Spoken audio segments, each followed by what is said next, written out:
자, 창세기 18장, 19장 오늘 시작하도록 하겠습니다. 18장, 19장.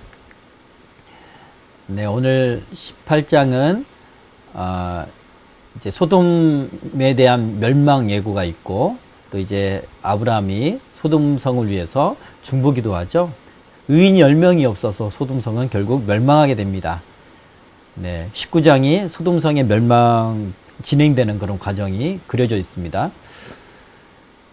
창세기 전체 1장에서 11장, 또 12장에서 50장 이렇게 족장 시대를 기준으로 해서 단락이 나눠져 있다는 것을 꼭 기억하셨으면 좋겠고요. 우리 18장 구조는 4단계로 나눠져 있는데, 처음은 천사들을 아브라함이 장막 앞에 있을 때 천사들이 건너편에 있는 것을 발견하고 천사들을 영접합니다. 대접을 하죠. 그 천사들은 세 사람이라고 되어 있는데, 한 분은 하나님이고요, 두 사람은 천사였어요. 사람의 몸을 입고 온 천사였고요. 또 하나님께서 사라가 아들을 낳을 것이다, 내년 이맘때쯤에 아들을 낳을 것이다 라고 예언을 하시죠. 그것을 듣고 사라는 웃습니다. 그리고 이제 세 번째 이야기는 이제 하나님께서 아브라함아 너는 참 복되도다 이렇게 말씀하시면서 대비하는 말씀, 소돔성에 대해서, 소돔성의 죄악성에 대해서 말씀을 하시죠. 그리고 이제 소돔성이 이제 멸망될 것이라는 걸 말하는데, 아브라함이 그 소돔성을 위해서 기도하는 내용까지가 오늘 창세기 18장 내용입니다. 네, 먼저 소돔과 고모라의 존재 있었는지, 실존했는지, 역사적으로, 지리적으로 실제로 있었는지를 의심하는 학자들이 굉장히 있어요.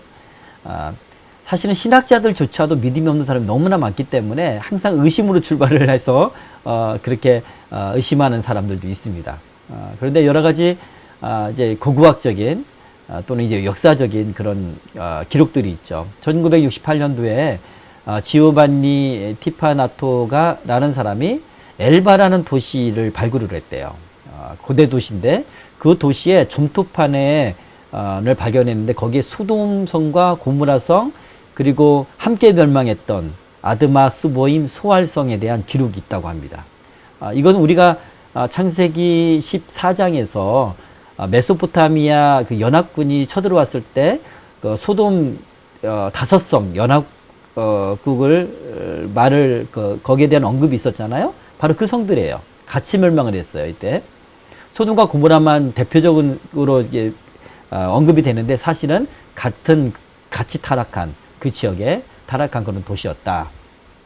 자, 1924년도에 유명한 사람이죠. 올브라이트 박사가 또 이제 카일 박사, 이런 사람들이 사해 남부, 그러니까 이 가나안 땅이 쭉 이렇게 있으면, 위로부터 아래까지 이렇게 뻗어 있으면 오른쪽에 계곡에 그 갈릴리 호수에서부터 요단강으로 이렇게 흐르죠. 그리고 맨 밑에 사해가 있어요. 그 사해 남서부 지역에 5개의 오아시스를 발견했다고 합니다. 그리고 이제 그 인근에서 예배 처수하는 그런 흔적들, 지금도 이제 저도 어떤 다큐멘터리를 봤는데, 그 지역이 돌갖고 광야 같은데 깨보니까 완전히 소금덩이인 거예요. 먹을 수 없는 소금덩인데, 또 그 지역에 어떤 문명의 흔적들이 있고, 그런 국악적인 발굴들이 있고요. 1960년대, 60년 고고학자 랄프 바니 박사라는 분이 사해 부근의 리산 반도에서 소돔과 고모라를 발견했다고 하고요. 사해라는 이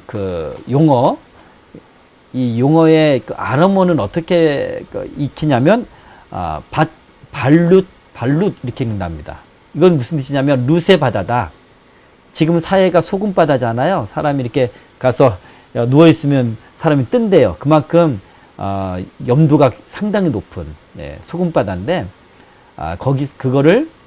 그 바다를 사해라 하지 않고 아람어로는 룻의 바다다, 롯의 바다다, 그렇게 말한다고 합니다.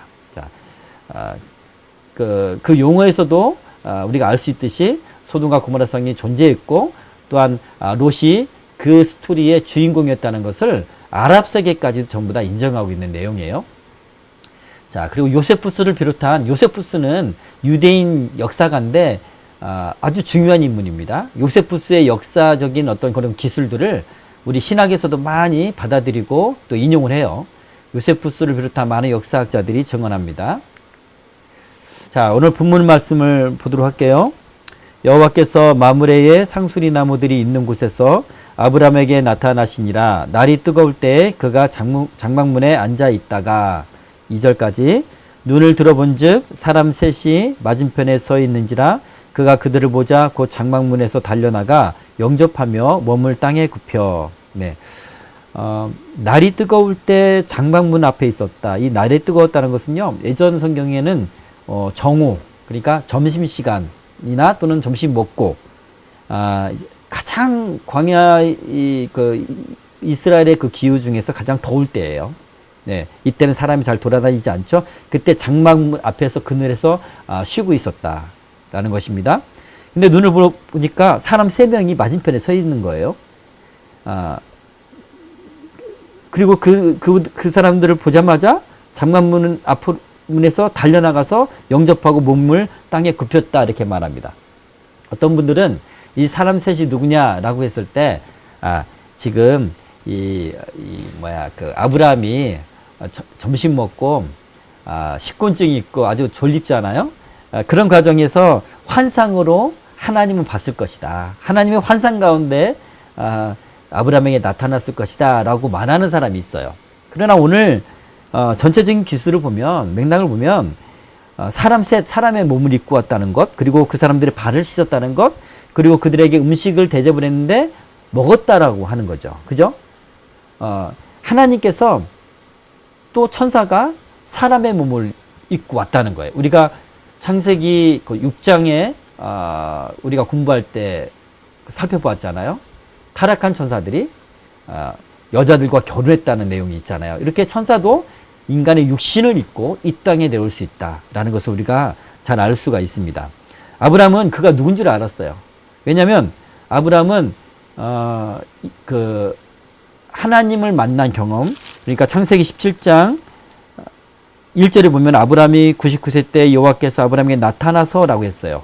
17장에 보면 하나님이 아브라함 앞에 나타나셨어요. 그런 경험이 있기 때문에 그 세 분 중에 한 분이 하나님이라는 것을 너무 알았어요. 그래서 달려가서 몸을 땅에 굽혀서 이제 그분들을 영접했다는 거예요.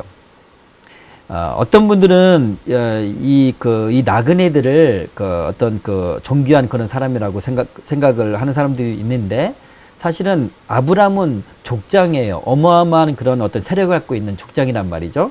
그런 족장이 이렇게 3절에 보면 내 주여라고 할 정도로 그렇게 엎드리면서 영접했다는 것은 하나님이 아니면 그럴 수 없다는 것을 우리가 잘 알 수가 있습니다. 자, 몸을 땅에 굽혀 했다는 거예요. 웃사람 또는 하나님께 드리는 예법이고요. 아브라함은 그들의 정체를 알고 있었다라고 저는 이해를 합니다. 히브리서에 보면, 히브리서 13장 1절 2절 보면 부지 중에 천사들을 대접한 이들이 있었느니라 이렇게 하면서 이 말씀을 인용하거든요. 그래서 많은 어떤 목사님들은 이 부지 중에 천사를 대접한 이는 아브라함이다라고 이렇게 얘기를 해요. 근데 이제 저는 이제 히브리서 13장 1절과 2절의 이 인용은 여기서 말하는 부지 중에 천사를 대접한 이들은 아브라함을 얘기한 것이 아니라 다른 사람일 수도 있다. 꼭 아브라함일 필요는 없다. 그리고 대접한 이들 복수형을 사용했거든요. 이때는 지금 아브라함이 하나님을 영접한 거잖아요. 그죠? 아브라함은 분명히 부지 중에 천사를 대접한 게 아니라 분명히 하나님과 천사임을 알고 대접했다라는 것을 오늘 본문의 맥락을 보면 잘 알 수가 있어요. 그냥 히브리서 13장 1절 2절은 아브라함에 대한 해당되는 그런 인용문은 아닐 것이다 라고 저는 생각을 합니다. 자, 3절을 보면 내 주여 내가 주께 은혜를 입었사오면 원하건대 종을 떠나 지나가지 마시옵고 이렇게 말하죠. 내 주여라고 합니다. 그 세 사람 중에 한 사람한테 주는 아도나이죠. 주님이란 뜻이에요. 그러니까 하나님인 것을 깨닫고 안 거예요. 아까 제가 말씀드렸던 것처럼 창세기 17장 1절에 할례 언약을 할 때 하나님이 나타나셨다. 아브라함이 나타나셨다. 그렇게 말씀하고 있어요. 그런 경험이 있기 때문에 하나님이라는 걸 아는 거죠. 예. 우리가 기도하고 하나님을 만난 경험이 있는 사람은요, 하나님의 역사와 하나님의 임재를 더 쉽게 느끼고 알아챕니다. 그리고 우리가 처음에 목사님 또는 사모님 또는 뭐 어떤 그 주의 종들에게 하나님의 음성을 어떻게 들어요? 그렇게 묻는 사람들이 있어요. 근데 처음에는 하나님의 음성인지 아니면 내 생각인지 헷갈릴 때가 있어요. 물론 하나님께서 정말 내가 의심할 여지 없이 너무 내 생각과 전혀 다른 뜻밖의 그런 음성으로 말씀하실 때가 있어요. 그런데 잦은 묵상과 무시로 기도하는 가운데 하나님이 말씀하실 때가 많거든요. 그때 하나님의 음성과 내 생각과 어떻게 구별하는가? 네? 어떻게 분별하는가? 그것은요, 경험이에요, 경험. 그러니까, 이제 제 아내가 그런, 예를 들어요. 라디오 주파수를 맞추는 것과 같다. 그렇게 말을 해요. 그러니까, 이 라디오 주파수를 맞추려면 처음에는 찌찌찌 거리잖아요. 주파수가 안 맞으면. 그러다가, 예를 들어서 106.9 이렇게 되면 기독교 방송이 명확하게 들린단 말이죠. 그렇게 처음에는 하나님의 음성인지 내 생각인지 헷갈릴 때가 있지만, 하나님의 음성을 분명하게 듣고 또 믿고 하는 그런 과정, 그것을 또 검증하고 기도로 검증하고 하는 과정을 겪다 보면 이제는 그냥 106.9면 어느 지점인지 딱 알아요. 그리고 이 소리가 들리면은 이건 하나님의 음성이라는 걸 알아요. 왜냐하면 경험이 있기 때문에 그래요. 하나님의 음성을 듣는 경험. 예, 이것이 굉장히 중요합니다. 이것이 영적인 훈련이거든요. 사실 하나님의 음성 듣는 훈련. 이것을 여러분도 정말 기회만 되면 영적인 훈련, 하나님의 음성 듣기 훈련도 했으면 좋겠어요. 자, 아브라함은 지금 하나님을 만난 경험이 있기 때문에 그분이 분명히 하나님이라는 사실을 알고 내 주여라고 말합니다. 심지어는 내가 은혜를 받았으면 원하건대 종을 떠나지 마시고 지나가지 마시옵소서 이렇게 말합니다. 아브라함은 하나님이 함께 계심으로 그 은혜가 얼마나 큰 은혜라는 걸 알아요. 영혼이 얼마나 기쁘고 또 인간적으로 나약해져서 믿음이 떨어져 있고 그리고 영적으로 침체되어 있을 때 하나님이 나타나셔서 언약하시고 은혜의 말씀 전하시고 믿음을 굳건하게 하셨던 그 은혜. 예, 그 은혜가 너무 사모가 되는 거예요. 그러니까 하나님이 봤을 때 하나님 그냥 지나가지 마시고 나에게 오세요. 나에게 오세요. 여러분 이렇게 우리가 하나님의 임재와 하나님과의 교제를 날마다 사모해야 돼요. 지금 내게 오시옵소서. 내게 말해 주십시오. 내 곁에 머물러 주십시오. 이렇게 사모하는 저와 여러분이 됐으면 좋겠어요. 제가 아까 잠깐 기도 시간에 얘기를 했지만 우리 이 시간에 성경 공부하는 것은요. 단순히 성경적인 지식을 배운다 생각하지 마시고요. 하나님 앞에 하나님의 그때의 본뜻과 지금 우리들한테 하시는 뜻이 무엇인가를 듣기 위해서 이곳에 왔다 라고 믿고 참여를 하면요. 하나님이 우리 가운데 하나님의 음성을 들려주실 거예요. 믿습니까? 예, 그렇게 되길 바랍니다. 자, 6절에서 8절을 요약하면 아브라함이 이제 그 세 사람에게 이제 그 고운 가루로 세스와 떡을 이제 빻아서 고운 가루로 해서 떡을 만들죠. 급히 만들다 보니까 빨리 대접을 해야 되니까 누룩을 넣지 않고 발효시키지 않은 것 떡으로 만듭니다. 그리고 엉긴 젖은 버터와 같이 이제 물론 지금처럼 지방이 제외된 그런 버터가 아니긴 하지만 굳은 우유라고 보시면 되겠고 또 우유하고 송아지 요리를 해서 이제 대접을 하죠. 자, 육신을 입은 천사와 하나님은 드셨다 라는 것을 우리가 잘 알 수가 있어요. 이것은 분명히 환상이 아니라는 그런 근거가 되고요. 네, 영적 현현이 아니다. 10절 보면 내년 이맘때 내가 반드시 내게로 돌아오리니 내 아내 사라에게 아들이 있으리니 이렇게 하나님이 말씀하십니다. 하나님께서 아브라함에게 오셔서 내가 1년 후에 반드시 올 거야 이렇게 말씀하시죠. 내 아내가 아들을 낳을 것이다 이렇게 말씀하십니다. 지금 시점은 아마도 하와가 아직 임신하지 않은 시점이에요. 하와가 이제 생리가 끊어지고 출산할 수 없는, 완전하게 의학적으로 과학적으로 출산할 수 없는 그런 지경에 그렇지. 사라가 그렇죠. 네, 그런 상황인 거예요. 그런 상황이었기 때문에 만약에 임신했으면 사라가 알죠. 임신이 지금 현재 안 된 상태고 아마도 한두 달 사이에 임신을 시작을 할 거예요.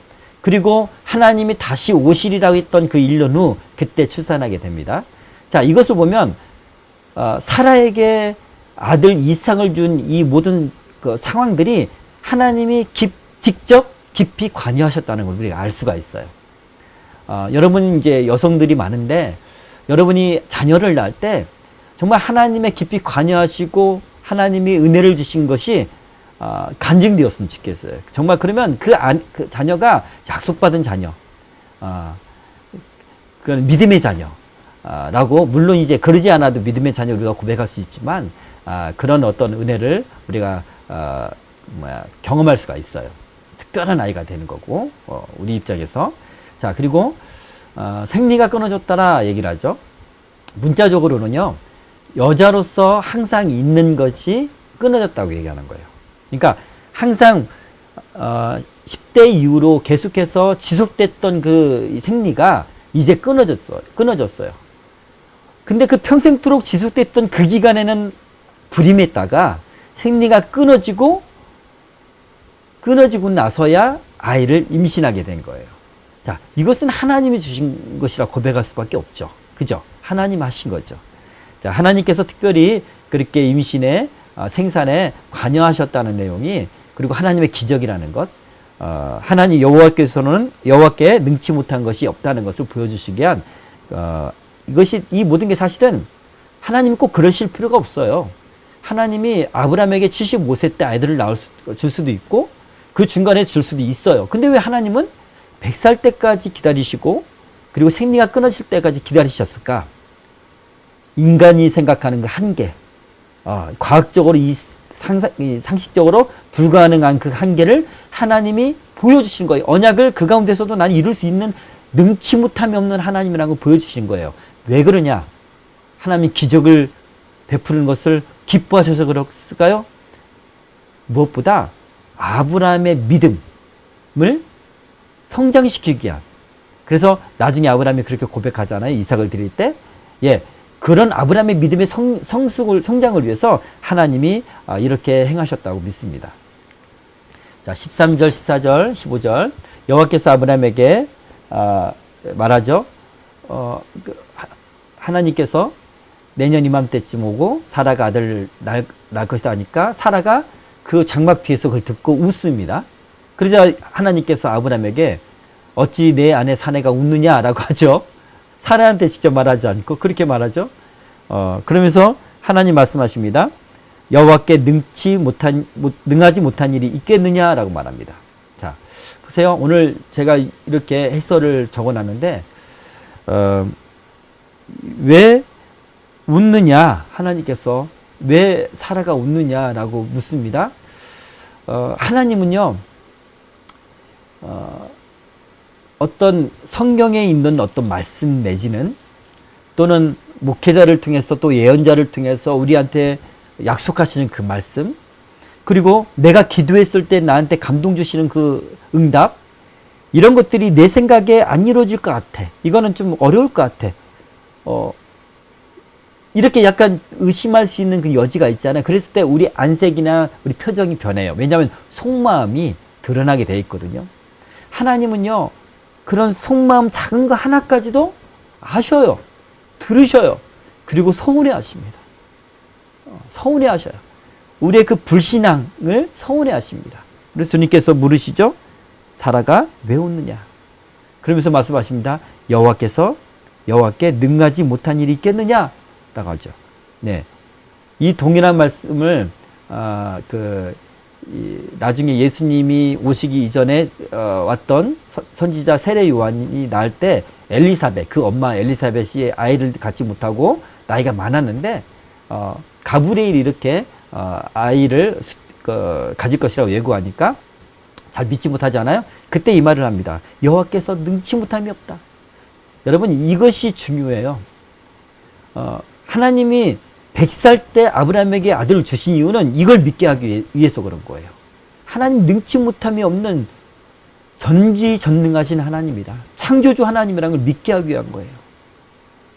그리고요, 아브라함뿐만 아니라 우리는 아브라함의 믿음의 전통을 이어받아 믿잖아요. 우리에게 요구하시는 믿음은요, 바로 이거예요.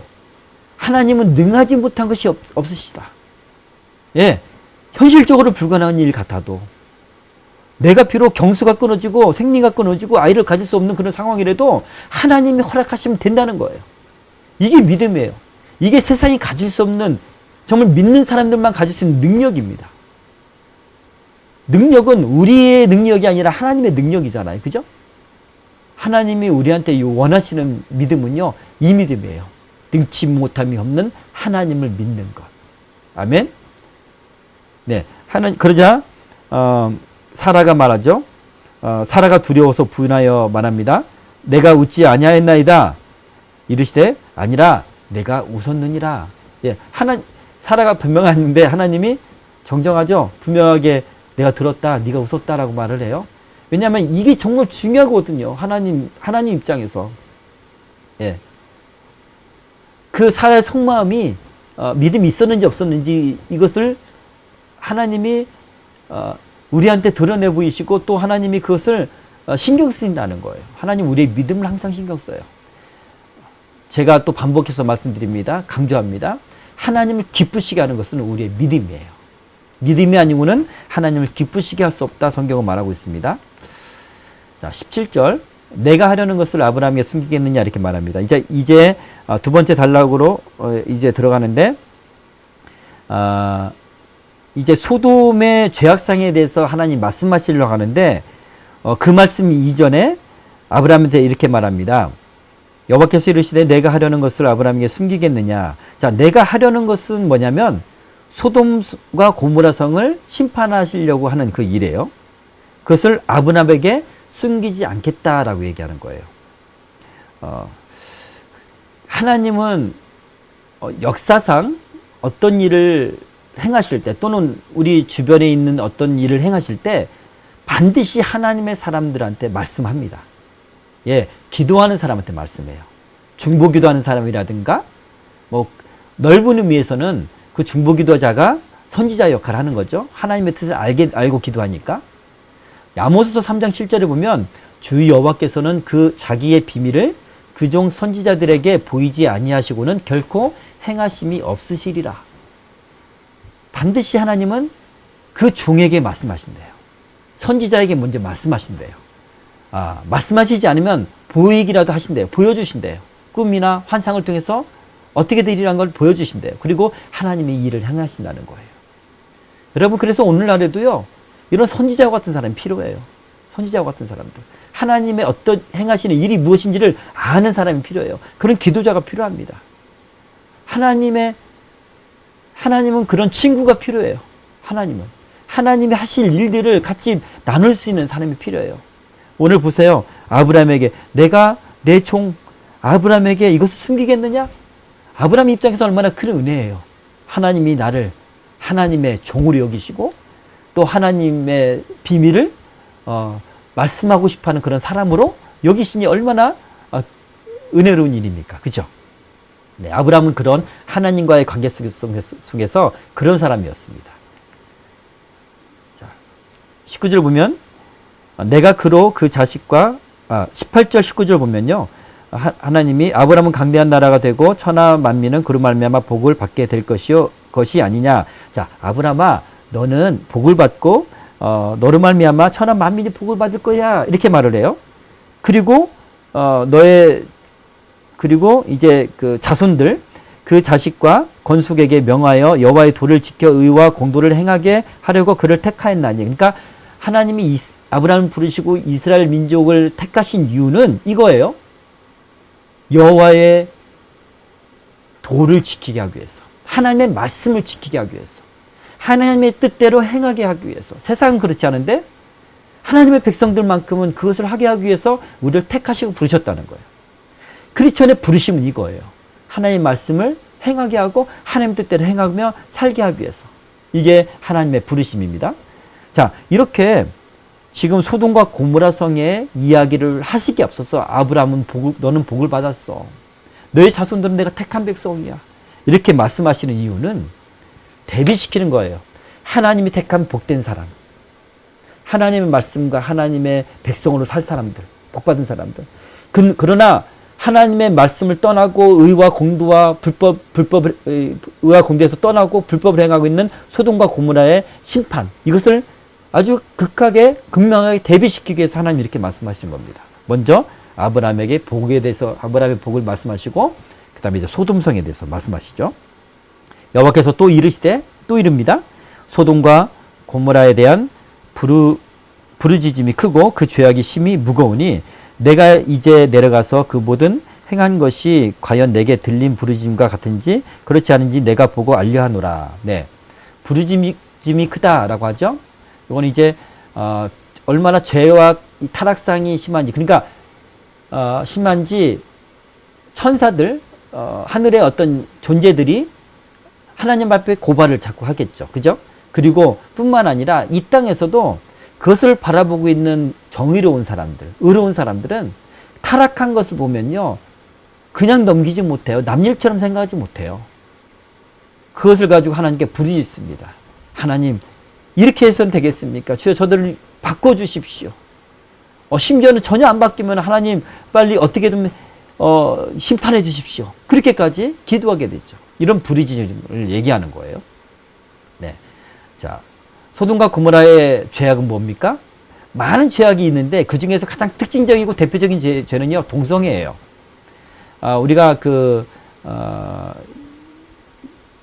소도마이트라는 그 영어 단어, 이 단어의 뜻이 남색자예요. 그죠? 남색자. 이 단어가 소돔이라는 이 단어에서 그 어원이 나왔습니다. 그것을 보면 소돔성은 남자가 남자 육체적인 관계를 맺는 것. 이것에 완전히 전 사회적으로 그것이 문화화돼 있었다는 거예요.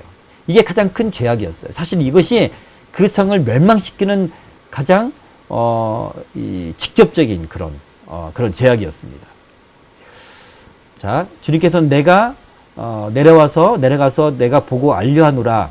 이것은 하나님께서 하늘에서는 모르셨다는 얘기가 아니에요. 직접 내려가서 한 번 더 회개의 기회를 주시겠다는 의미라고 주석가들은 그렇게 해석하고 있습니다. 반면 소돔의 죄악성을 말씀하시기 전에 아브라함의 복과 택함받은 이의 자손들에 대한 언급을 아까 말씀하심으로 극단적인 대비를 보이고 있다는 것을 기억했으면 좋겠습니다. 이 대비가요, 우리가 거룩하게 구별된 하나님의 백성으로서의 우리와 저와 여러분 그렇게 되길 바랍니다. 예, 지금 아브람과 아브람의 자손의 삶, 그 위치가 어디 있는지, 그리고 소돔에 기대어 살고 있는 롯의 위치가 어디 있는지 극명하게 대비가 되는 삶이 이 18장 19장에 나타납니다. 예. 자, 그것을 하나님이 강조하는 거예요. 22절을 보면 그 사람들이 거기서 떠나 소돔으로 향하여 가고, 그 사람들은 이제 두 천사는 소돔을 떠나서 이제 아브람을 떠나서 소돔으로 향하고 있고요. 아브람은 여호와 앞에 그대로 섰더니, 하나님은 그 여호와 앞에 그대로 계시는 거예요. 근데 아브람은 여호와 앞에 그대로 섰더니 이렇게 기록하고 있습니다. 저는 이 묘사가 너무나 부러워요. 하나님 앞에 그대로 서 있다. 아니, 하나님께서 아브람의 어떤 기도를 듣고 싶어서 그대로 서 계신 거예요. 아브람 곁에. 예, 소돔에 내려가서 보겠다고 말씀하시면서 하나님은 중보기도를 들으시려고 서 계신 거예요. 이 두 분의 이 관계가 너무나 부러워요. 하나님은 하나님의 친구와 같은, 하나님의 동역자와 같은 하나님의 종 아브람의 기도를 듣기를 원하시는구나. 그리고 아브람 보세요. 하나님 앞에 담대히 서 있습니다. 얼마나 친밀해요. 제가 여러분 축복합니다. 여러분이 하나님과 이런 관계가 되었으면 좋겠어요. 하나님 앞에 그런 친밀한 관계. 여러분, 하나님과 그런 관계가 되기 위해서는 어떻게 해야 되는지 아십니까? 하나님 편에 서야 돼요. 하나님의 근심, 하나님의 슬픔을 같이 맛보고 하나님이 이 땅을 향한 그 하나님의 그 마음을 나도 같이 품고 탄식하며 기도하고 중보기도하는 그 자리에 있을 때 하나님이 아브라함을 대하듯이 저와 여러분을 대할 줄 믿습니다. 모세가 그런 사람이었죠. 출애굽기 33장 21절에 보면 이스라엘 백성들이 딱 보니까 모세는 대하는 게 달라요. 사람이 자기 친구와 이야기함 같이 여호와께서는 모세와 대면하여 말씀하시며 모세는 진으로 돌아오나 눈의 아들 젊은 수중자 여호수아는 회막을 떠나지 아니하니라. 하나님은 모세와 대면했대요. 근데 마치 친구랑 얘기하는 것처럼 보였다는 거예요. 이런 관계가 되었으면 좋겠습니다. 여러분 여러분은 특별히 하나님이 그러기 위해서 부른 기도자, 기도 사역자 이런 사람이 되기 바랍니다. 자, 민수기 12장 6절에서 8절을 보면요. 아브라함이 그 구스 여자, 노년에 구스 여자를 취해요. 이디오피아 여인이죠. 취합니다. 이게 도덕적으로 잘못된 거죠. 아브라함이 아니고 참 모세가, 자꾸 제가 이름이 헛말이 나오는데, 모세가 구스 여자를 취합니다. 이거는 비판받고 판단받을 만한 일이죠.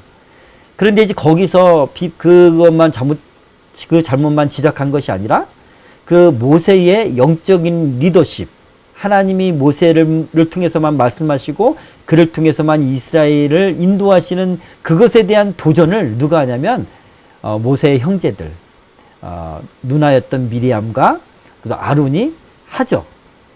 그래서 말합니다. 아론도 아주 중요한 리더입니다. 왜냐하면 모세는 제사장이 아니었어요. 형 아론을 대제사장으로 세우죠. 그리고 그 아들들을 제사장들로 세웁니다. 그렇죠. 그러니까 대제사장으로서의 어떤 그런 영적 리더십이 있습니다. 그리고 누굽니까? 미리암도 선지자로서의 영적 리더십이 있어요. 그 가운데 모세에게 비판하고 비방하고 영적인 도전을 하죠. 그때 주님 말씀하십니다. 이르시되 내 말을 들으라. 너희 중에 선지자가 있으면 나 여호와가 환상으로 나를 그에게 알리기도 하고 꿈으로 그와 말하기도 하거니와 내 종 모세와는 그렇지 아니하니 그는 내 온 집에 충성함이라. 그와는 내가 대면하여 명백히 말하고 은밀한 말로 하지 아니하며 그는 또 여호와의 형상을 보거늘 너희가 어찌하여 내 종 모세 비방하기를 두려워하지 아니하느냐. 하나님이 모세의 도덕적인 문제 거기에 집중하지 않으셨어요. 그건 분명히 잘못된 거긴 하지만 모세의 영적 리더십에 도전하는 것을 하나님은 지금 말씀하시는 거예요. 그러면서 너희들이 모세와 같다라고 생각하는데 너희들도 하나님의 뜻을 알고 듣는다고 말하는데 선지자들한테는 너희들한테는 나는 환상으로 알렸고 그리고 꿈으로 말도 하긴 했어. 그러나 모세는 그렇게 하지 않았어. 모세는 내가 대면해서 명백하게 말했어. 귀로 듣는 것처럼 말했어. 명백하게. 환상이나 이런 게 아니라 오늘 아브람처럼 명백하게 말했다는 거예요. 그리고 모세는 내 형상을 봤어. 얼마나 큰 은혜예요. 모세의 편에 서서. 근데 왜 하나님이 모세를 이렇게 하셨습니까? 7절 보세요. 내 종 모세와는 그렇지 아니하니 그는 내 온 집에 충성함이라. 모세의 중심이요. 모세의 중심이 온전히 하나님만을 위했어요. 온전히 하나님 뜻만을 위했고요. 하나님 편에 서서 하나님 마음을 가지고 이스라엘을 인도했어요. 이런 예가 있죠. 이스라엘 백성들이 시내산 밑에서 금송아지를 섬겼을 때 하나님이 다 진멸하려고 그래요. 그러자 모세가 하나님 진멸하지 마십시오. 중보기도 합니다.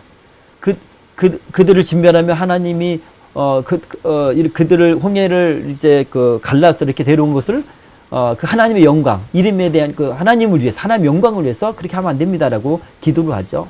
그러면서 그들을 진멸하려면 차라리 하나님의 생명록에서 내 이름을 빼주십시오까지 합니다. 그렇게 하나님을 위한 사람이었어요, 모세는. 그래서 하나님이 그래, 너희들이 원하는 가나안 땅에는 보내줄게.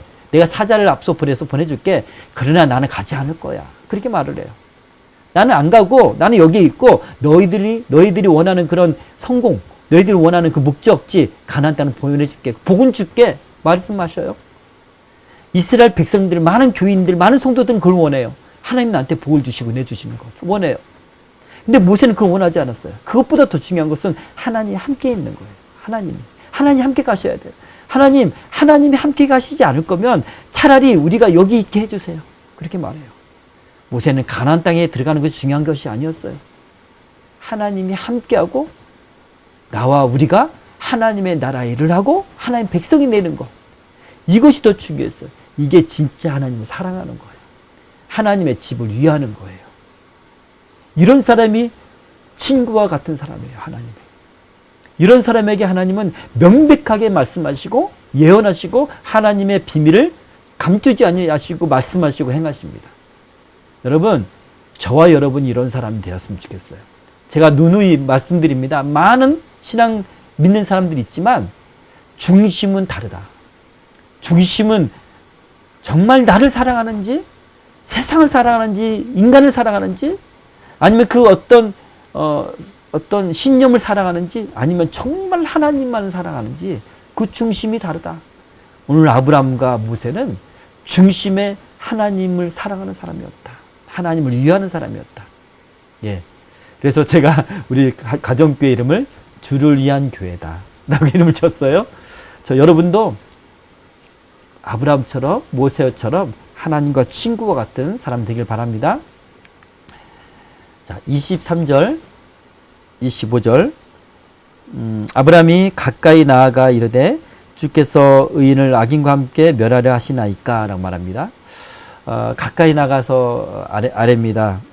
이것도 참 제가 사모하는 그런 구절이에요. 그런 묘사죠. 하나님 앞에 가까이 가서 간절함으로 또 중보기도하고 하나님 용서해 주세요. 중보기도하기 위해서는 그들을 위해서 그렇게 간절히 기도하는 것을 우리가 이 묘사를 통해서 알 수가 있어요. 그러면서 하나님께 말씀하십니다. 하나님의 속성을, 하나님의 성품을 너무나 잘 알아요. 주님께서는 의인을 악인과 함께 멸하지 않으신다는 걸 알아요. 그죠? 그래서 아브라함이 하나님 의인이 있는데 악인과 함께 멸하는 게 하나님의 그건 부당하잖아요. 그렇게 25절에 말하고 있는 거예요. 그리고 하나님께서는 세상을 심판하실 때 심판하시는 하나님께서는 정의를 행하시는 분입니다라고 25절에 말하고 있습니다. 맞아요. 하나님은 공의로우신 분이에요.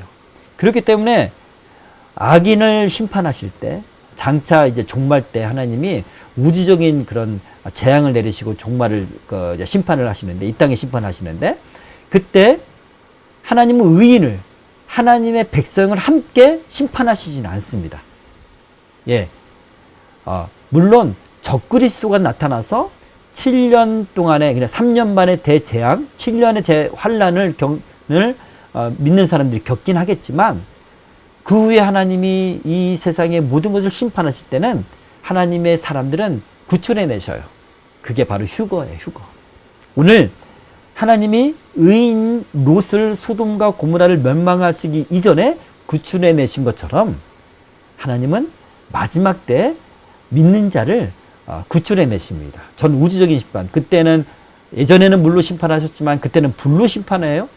하늘이 불에 녹아서 떠내려간다고 성경은 기록하고 있어요. 그런 심판 가운데는 우리를 구출하시다. 이게 하나님의 공의예요. 예, 예수 믿는 사람을 구출하시는 것, 의인을 구출하시는 것. 믿지 않는 사람들은 왜 얘는 구출하고 한 사람은 데려감을 당하고 한 사람은 그냥 버려둠을 당하고 그렇습니까? 하나님은 너무 부당해요. 너무 불공평해요. 공평하시지 않아요. No. 그 사람들은 자신의 죄악으로 심판을 받는 거예요. 악인이 그 악 때문에 심판받는 거는 정의로운 겁니다. 공의로운 거예요. 다만 우리는 악인이랄지라도 믿음으로 의롭다 여김을 받았기 때문에 구원받는 거예요. 그래서 믿음이 중요한 거죠. 자, 어쨌든 하나님의 공의는 거기서 나타납니다. 네. 아브라함이 말하죠. 하나님, 50명이 의인이 있으면 멸망하실 겁니까? 그러니까 50명이 있으면 안 할게. 내가 50명 때문에 그 수만 명의 사람들을 용서할게. 이거 대단한 하나님의 은혜예요. 한 성에 50명만 의로운 사람이 있어도, 예? 하나님의 의를 지키고 말씀을 지키는 사람이 있어도 그 성 전체를 멸망시키지 않겠다는 거예요. 여러분, 그래서 이 세상의 빛과 소금은 이 세상에 썩어갈 때 썩지 않도록 멸망하지 않게 하는 빛과 소금의 역할을 하는 것은 바로 크리스천인 거예요. 하나님은 이런 믿는 사람 때문에 그래도 참으시는 거예요. 그죠? 45명이 있어도 멸망하지 않을게. 40명이요? 40명이 있어도 30명이요? 20명이요? 10명까지 가요. 그런데 10명이 있어도 내 멸망하지 않을게. 그런데 문제는 의인 10명이 없어서 소돔과 고모라 성 그리고 그 인간의 세 성이 다 멸망을 당했다는 거예요. 어떤 학자들은 그렇게 말합니다. 의인 10명이라는 것은 적어도 그 사회를 다시 회복시킬 수 있는 그런 의로운 사람 최소 단위일 것이다 라고 얘기를 해요. 예. 하나님은 정말 가능성은 꼭 불가능하기 때문에 소돔과 고모라를 심판하시고 정화시키셨다라는 것을 우리가 잘 알 수 있습니다. 이것을 보면 우리가 종말의 때를 예상할 수가 있어요. 종말의 때. 네, 창세기 19장으로 넘어가겠습니다. 19장의 구조를 쭉 보세요. 네, 이걸 한번 눈으로 살펴보시고 본문 들어가기 전에 롯의 아내에 대해서 잠깐 얘기를 할게요. 소돔과 고모라가 멸망당할 때 뒤를 돌아봐서 소금 기둥이 아니고 기둥이 됐다고 하죠. 어떻게 소금 기둥이 됐을까? 사람이 불이 떨어지면 그냥 녹아버리죠. 어떻게 소금 기둥이 됐을까? 이렇게 생각을 하기가 쉬운데 폼페이라고 아세요? 이탈리아의 나폴리 근처에 있는 폼페이라는 도시가 있었어요. 향락의 도시고 휴양지예요. 귀족들과 이런 사람들 휴양지, 왕족들과 그런 이들의 그런 계급들의 휴양지입니다. 아주 발달된, 문화가 발달된 그런 도시였어요. 그런데 그 근처에 베시비우스 화산이 있었대요. 근데 베시비우스 화산은 다른 도시가 더 가깝긴 한데 폼페이가 멸망을 당했는데 이 화산이 AD 70년도에 폭발을 합니다. 폭발을 해서 폼페이가 완전히 다 묻혀버리죠. 그 유명한 도시예요. 근데 여기서 우리가 지난번에도 얘기했지만 AD 70년도에 어떤 일이 있었는지 아세요? 이탈리아죠. 로마의 티투스 장군이 예루살렘을 포위하고 예루살렘을 멸망시킵니다. 유대인들 다 죽여요. 그리고 이스라엘 사람들을 더 이상 가나안 땅에 살지 못하게 합니다. 그리고 이스라엘 사람들이 그때부터 몇 년도입니까? 약 1900년 이상을 전 세계에 흩어져 사는 거예요. 네, 그 사건이 예루살렘 멸망 사건이 그 예루살렘 멸망함을 예수님이 예고하시면서 눈물을 흘리시잖아요. 눈물을 흘리신단 말이죠. 예루살렘아 예루살렘아 그렇게 말씀하시면서 그 예루살렘 멸망했던 그때 베시비우스 화산이 폭발했습니다. 예, 그리고 폼페이오가 그렇게 멸망을 당했는데 먼저 화산이 폭발하면요 사람들이 가장 먼저 뭐 때문에 죽냐면 유독 가스 때문에 죽어요. 가스 때문에. 그러니까 자기가 죽는지 모르고요 죽는 거예요. 이게 산소가 없어지고 하니까 이 뜨거움 때문에 죽는 게 아니에요. 뭐 유황불이 와서 죽는 게 아니고 이 공기 때문에 그 인간에 있는 모든 도시의 사람들이 다 죽는데요. 짐승도 그렇고. 그리고 거기서 살아남았어도 무엇 때문에 죽냐면 화산재 때문에 죽어요. 근데 이 화산재는요 이 옷도 그냥 투과가 된대요. 그래서 화산재에 맞으면요 엄청난 그 화상을 입는 거예요. 그리고 죽게 되거든요. 근데 이제 화산재가 6m나 쌓였대요. 그래서 화산재 6m면은 2층 높이, 2층 이상의 건물 2층 이상의 높이예요. 그러니까 발굴하지 못했다가 그것을 나중에 발굴하고 땅을 막 파내 보니까 그 안에 밑에 도시가 있는 거예요. 그걸 보니까 뭔가 좀 무슨 이렇게 기둥 같은 돌덩이 같은 것이 있어서 보니까 그 안에 뭔가 뻥 뚫려 있어요. 그래서 사람들이 국악자들이 거기에 석고를 부어 넣었습니다. 석고를 부어 넣으니까 어떻게 되냐면 사람들의 형태가 그대로 죽을 때의 그 형태가 그대로 나타나는 거예요. 석고만 나머지는 다 깨고 석고만 이렇게 보니까 사람 모습 그대로, 예 근육까지 다 그대로. 사람들이 다 이렇게 숨을 이렇게 막고 이렇게 하고 다 죽어 있었다는 거예요. 예 이런 것을 보면 겉으로는 아주 기둥 같고 돌덩이 같았는데 그 안에는 이제 그 육신이 다 녹고 이제 물로 다 흘러지고 나중에 이제 그 공간에 소금을 넣어서 사람 이제 그 형태를 발굴해 냈는데, 그것처럼 롯의 아내도 소금 기둥이 됐을 것이다. 유황이 떨어지고, 그리고 그 당시에는 화산만 폭발한 것이 아니라요, 지진이 일어나서 이런 그 지각 변동이 있었다고 그래요. 그 당시에 고고학자들의 말에 의하면 그 지역에 있었다고 그래요. 그래서 소금 기둥이 되었을 것이다. 근데 이 소금은요, 우리가 먹을 수 있는 그런 소금이 아니라 철염, 초석이라고 그래요. 1928년도에 45m 두께의 소금 지층이 발굴되었다. 예, 뭐 하고요. 많은 초석과 유황 덩어리들이 그 지역에서 많이 발견이 됐습니다. 네. 자, 소금 기둥 요세푸스, 역사가 요세푸스는 지금도 소금 기둥이 된 롯의 아내를 가보면 관찰할 수 있다. 이렇게 큰 바위 덩어리 같은, 큰 바위 같은 게 있어요. 그게 이제 롯의 아내라고 이렇게 얘기를 하는데, 이제 그 지역에 사는 사람들이 이렇게 구전되어 온 그런 이야기겠죠? 그럴 가능성이 있습니다. 저는 한번 그거를 한번 다시 뚫어봐서 그 안에 텅 비어있는지, 거기 속도를 한번 보고 싶은 그런 생각도 있는데, 제 마음대로 안 되겠죠? 어쨌든, 관광지니까.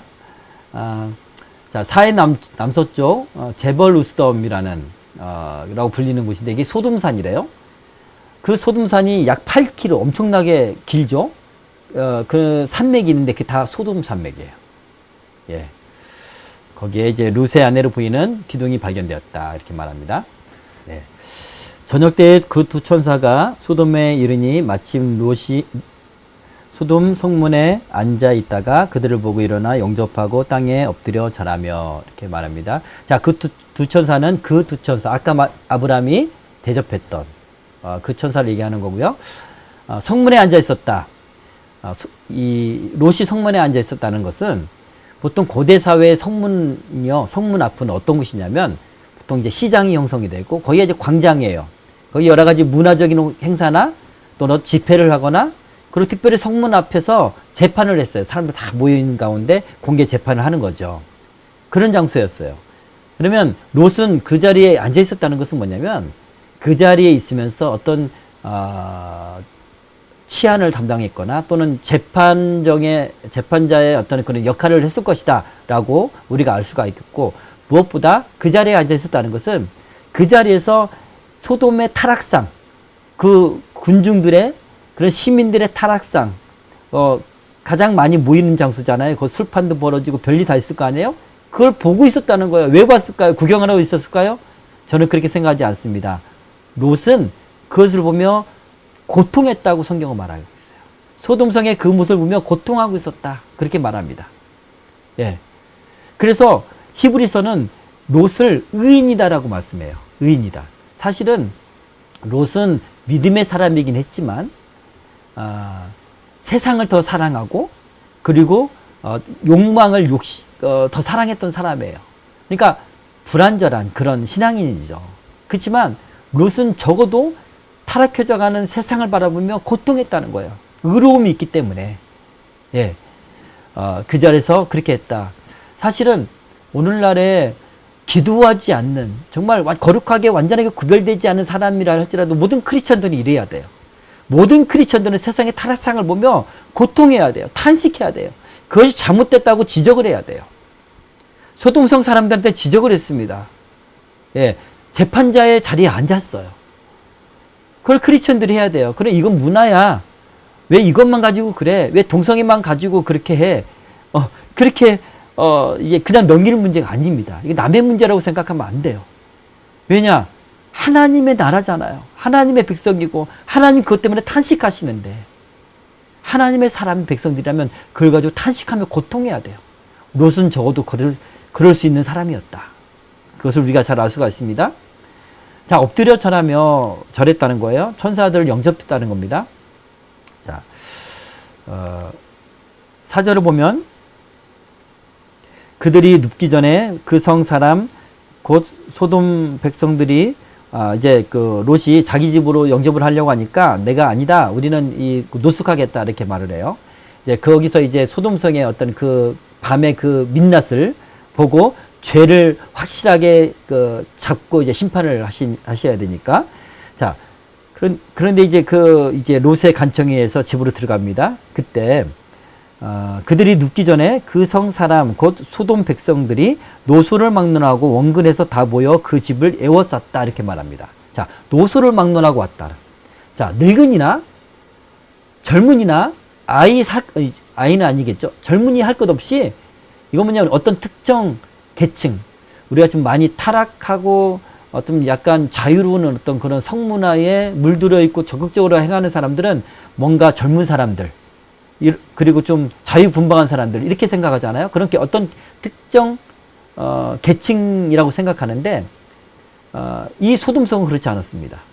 노소를 막론했다는 거예요. 모든 세대가 그랬다는 거고 모든 성읍 사람들이 다 그랬다는 거예요. 이건 뭐냐면 문화적으로 문화적으로 전적으로 타락했다는 거예요. 전적으로. 그 동성애나 이런 행위들이 인정이 됐다는 거예요. 하나의 문화적인 현상은 인정됐고 더 나아가서 적극적으로 참여하고 그들도 인정하고 그런 문화적으로 받아들일 때 위험합니다. 동성애는 고대 때부터 지금까지 있어 왔어요. 왜 사단이 하나님의 형상을 만든 사람들을 타락시키기 위한 가장 좋은 그런 무기거든요. 있어 왔습니다. 그런데 문제는 동성애자들은 잘못됐다고 잘못된 것을 우리가 전부 도덕적인 기준으로 믿음이 없는 그런 어떤 문화권이랄지라도 동성애는 잘못된 것으로 알고 있어요. 그죠? 죄라는 것을 알고 있었단 말이죠. 우리 양심에. 그런데 이제 그게 사회적으로 문화적으로 또는 법으로 그들의 그 행위가 인정이 되고 또 학교에서 가르치고 여러분 동성애를 이제 미국에서는 가르쳐요. 그런 가정은 정상적인 가정이라고 가르치고요. 그리고 미국에서는 이제 캠프를 하는데 아이들한테 그 캠프 기간에 자기 성을 결정하도록 해요. 자기는 남자로 태어났는데 성은 네가 결정할 수 있어라고 해요. 결정하도록 하고 또 동성애를 하는 아이들과 같은 텐트를 텐트 안에서 자기 만들어요. 정말 그렇게 동성애를 조장하는 일들이 벌어진단 말입니다. 왜 그렇습니까? 이건 뭐냐면 인권이라는 가치. 그러니까 소수자의 인권을 인정하고 그들이 주류 사회로 들어가야 하고 그들의 목소리를 인정하기 위해서 이런 행동들을 의식적으로 하는 거예요. 의식적으로. 그게 죄라는 걸 모르고. 근데 반대로 그걸 죄라고 생각하는 사람들은 잡혀가죠. 법의 심판을 받죠. 그래서 미국에서는 목사님 설교하기 전에 어느 지역에서는 경찰서장한테 원고문을 보내야 돼요. 그런 차별에 대한 발언을 하는지. 자, 어쨌든 우리나라에도 이런 차별금지법이 지금 민주당이 그것을 제정하려고 하고 있죠. 그리고 이제 목사님들은 지금 어떤 큰 교회 목사님들이 1인 시위를 계속 국회 앞에서 하고 있어요. 자, 이런 걸 보면서 우리는 어떻게 됩니까? 우리는 적극적으로 나가서 싸우기도 하겠지만 우리는 적어도 기도하는 사람은 그걸 가지고 탄식하고 고통해야 돼요. 이런 세상을 바라보면서. 저는 몰랐어요. 이태원이 동성애가 아주 창궐한 곳이란 말이죠. 마약과 동성애가 창궐한 곳이에요. 그 이태원이 특별히 얼마 전에 사고가 있었던 저기가 뭐죠? 귀신을 기념하는 그 시즌에 정말 이 맨몸을 다 드러난 아이들이 거리를 다니고 이제 그걸 구경하고 또 어떤 그런 유흥문화와 그런 자유로운 문화를 그걸 좀 좀 진보적인 문화로 생각하고 그냥 보통 사람들도 와서 구경하고 그러잖아요. 근데 그게 금년 한 해뿐만 아니라 계속 이어져 왔었는데 수십만 명의 사람들 그 이태원에서 그러고 논다는 거예요. 그러고 논다는 거예요. 이렇게 세상이 많이 바뀌었구나. 여러분, 기도를 정말 우리가 롯처럼 그런 마음을 품고 해야 될 줄 믿습니다. 자, 원근에서 다 모였다는 거예요. 자, 먼 곳이든 가까이 사는 사람이든 천사가 아마 너무 아름답게 생겼었나 봐요. 아름답게. 왜냐면 선하니까. 선하면요, 육신적으로 정말 아름다워져요. 여러분도 은혜 받으면요, 얼굴이 이뻐져요. 은혜 받으면. 어쨌든, 그렇게 아름다웠나 봐요. 그러니까 아주 성적인 욕구가 생겨서 멀리서부터 왔다. 적극적으로 동성애를 하려고. 그러니까 이 사람들은 동성애에 몰두하고 있었다는 거예요. 이게 참 심각한 건데요. 여러분 그 넷플릭스나 이런 것을 보면요, 꼭 동성애 코드가 꼭 있어요. 예, 반드시 있어요. 동성애 코드가 많이 있습니다. 이렇게 모든 문화가 거기에 집중하고 있는 이것을 보면 정말 정말 탄식하지 않을 수 없습니다. 저와 여러분이 그렇게 기도하는 사람 되었으면 좋겠고요. 유다서에 보면 소돔과 고모라와 그 이웃 도시들도 그들과 같은 행동으로 음란하며 다른 육체를 따라가다가 영원한 불의 형벌을 받음으로 거울이 되었느니라. 네, 다른 육체를 따라갔다는 거죠. 예, 창세기 6장은 여자들이 다른 육체 천사들과 결혼했고, 그리고 지금은 다른 여자와 남자가 결혼해서 한 몸이 돼야 되는데 다른 육체를 따라갔다는 거예요. 유다서에. 그래서 하나님이 심판하셨다. 그 음란으로 말미암아 그렇게 말씀하고 있습니다. 이건 사탄이 하는 거예요. 사탄이 주는 그런 욕망이에요. 자, 8절, 9절. 내게 남자를 가까이 하지 아니한 두 딸이 있으니 너희 눈에 좋을 대로 그들에게 행하고 이 사람들 그냥 놔줘라. 이렇게 롯이 말하죠. 딸들은 내어주고 천사들을 보호하기 위해서 그렇게 딸들 내어줍니다. 이거 보면 롯도 딸들의 순결이나 이런 것들 가볍게 여기잖아요. 롯도 의로운 사람인데 그 소돔의 타락한 문화적인 기준에 물들어 있다 보니까 이 롯의 도덕적인 기준이 낮아지는 거예요. 딸들의 순결을 가볍게 여길 정도로. 그런 영적인 상태, 도덕적인 상태를 볼 수가 있습니다. 그래서요, 사실은 정말 거룩하게 구별된 하나님의 사람들은요, 세속 문화와 구별돼야 돼요. 예. 자기 스스로를 지켜야 돼요. 영적인 영향을 받거든요. 누구든지 받아요. 예. 롯도 그랬다. 자, 그러자 이 사람들이 말합니다. 이자가 들어와서 거류하면서 우리의 법관이 되려 하는구나. 자, 우리의 법관이 되려 하는구나. 이 구절은요, 직역하면 계속해서 우리에게 재판관 일을 하려는가 이렇게 말합니다. 그동안 계속해서 지적질을 했다는 거죠, 롯이. 그죠? 근데 지금도 또 그런 재판관처럼 우리를 그렇게 지적하려는가 하면서 롯을 공격하려고 하죠. 네. 롯은 그렇게 했습니다. 자, 베드로후서 2장 7절 8절 보면 소돔과 고모라 성을 멸망하기로 정하여 죄가 되게 하사 후세에 경건하지 아니할 자들에게 본을 삼으셨으며, 네. 후세에 다시 이런 동성애가 다시 일어날 것이라는 그런 이런 내포되어 있죠. 그런 예언적인 것이 내포되어 있죠. 그때 본을 삼았다는 거예요. 그렇게 멸망할 것이다. 동성애 때문에.